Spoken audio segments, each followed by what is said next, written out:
ప్రభుదయం అనుదిన వాక్య ధ్యానములకు స్వాగతం.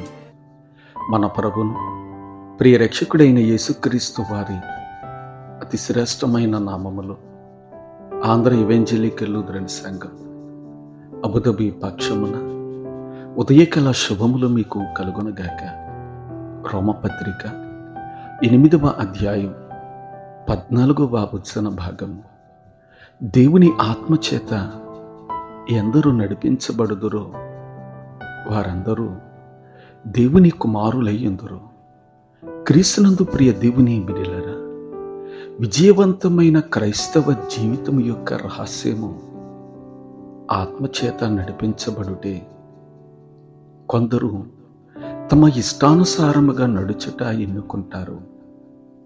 మరికొందరి జీవితంలో సాతాను చొరబడి వారి ఆలోచనలను మార్చి తన ఇష్టానుసారముగా నాశనములోనికి నడిపించుచున్నాడు. దేవుని వాక్యానుసారంగాను ఆత్మానుసారంగాను నడుచుట ఎంతో గొప్ప ధన్యత. రక్షణ పొందిన విశ్వాసులు పరిశుద్ధాత్మ వరమును పొందుకోవాలి. అంతేకాదు, పరిశుద్ధాత్మ ద్వారా నడిపించబడవలెను. పరిశుద్ధాత్మ స్వరమును మన హృదయాంతరంగములో ఖచ్చితముగా వినపడును. ప్రభువు మనకు ఆలోచన చెప్పేవాడై ఉన్నాడు. ఆత్మస్వరమును ఆలకించుటకు వినగలిగిన చెవులను ప్రభువే మనకి దయచేయను. పాత నిబంధన కాలమందు ఆయా సందర్భాలలో దేవుడు కొందరిని పేరు పెట్టి పిలిచి మాట్లాడిన సందర్భాలు మనము ఎరిగిన వారమే. బాలుడైన సమూయేలు, దానియేలు అయినను అన్ని వేళల యందు అలాగే మాట్లాడునని తలంచరాదు. నెలకొని ఉన్న పరిస్థితులు మరియు ప్రకృతి ద్వారా దేవుడు మాట్లాడుచున్నాడు. దైవ గ్రంథము ద్వారాను మాట్లాడుచున్నాడు. స్వార్థికుడైన ఫిలిప్పుతో ఆత్మ మాట్లాడాను. ఆత్మ ఫిలిప్పుతో, నీవు ఆ రథము దగ్గరికి పోయి దానిని కలుసుకొనమని చెప్పాను. రథములో పయనించుచుండిన నపుంసకుని దగ్గరకు వెళ్ళిన ఫిలిప్పు యేసుని గూర్చి బోధించాను. దాని ఫలితముగా అతడు బాప్తిస్మమును పొందెను. శతాధిపతి అయిన కొర్నేలి భక్తిపరుడు, తన ఇంటి వారితో కూడా దేవుని యందు విశ్వాసం ఉంచినవాడు, ఎల్లప్పుడూ దేవునికి ప్రార్థన చెయ్యవాడు. అతని యొద్దకు దేవదూత వచ్చి మాట్లాడాను. అతడు చేయవలసినదంతయు చెప్పబడిన గనుక కొర్నేలి ఆ ప్రకారమే చేశాను.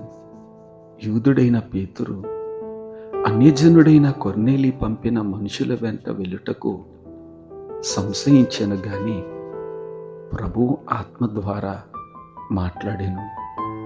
ఇదిగో, 3 మనుషులు నిన్ను వెతకవచ్చుచున్నారు. నీవు లేచి క్రిందకి దిగి సందేహింపక వారితో కూడా వెళ్ళము. నేను వారిని పంపి ఉన్నానని అతనితో చెప్పాను. ఈ మాటలు అపోస్తల కార్యాల గ్రంథం 10వ అధ్యాయములో మనము చూస్తామంట.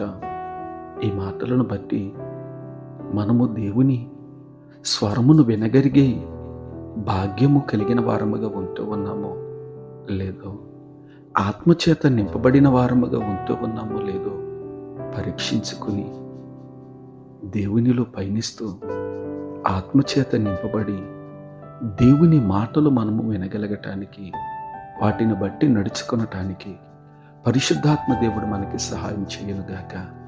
ఆమేన్. ప్రార్థన. పరిశుద్ధుడివై ఉన్న మా దేవా, నీకు వందనాలు. నీ ఆత్మచేత నింపబడి నడుచుకుని వారు నీ కుమారులై ఉన్నారని నీవు సెలవిచ్చినట్టు, అట్టి కుమారత్వము నీ యొక్క ఆత్మశక్తి చేత నడిపించబడి పొందుకొనగలిగినట్లు సహాయం చేయండి. మాకు అనుగ్రహించబడిన ఈ దినమందు మేము చేసే పనులలో, బాధ్యతలలో, ఉద్యోగములలో, సమస్త విషయాలలో తోడుగా ఉండండి. ఆయురారోగ్య ప్రాప్తిని దయచేయండి. నీ కృపా వాత్సల్యత ఎల్లవేళలా మా యందు ఉంచమని ప్రార్థిస్తూ ఉన్నా. ఎవరి జీవితాన ఈ దినము విశేష దినముగా గావించబడిన అట్టివారిని ఈ మాటలు వింటున్న బిడ్డలను దీవించమని యేసునామమున అడిగి వేడుకుంటూ ఉన్న తండ్రి. ఆ మైత్రేక దేవుని దీవెని తోడైండును గాక. ఆమేన్.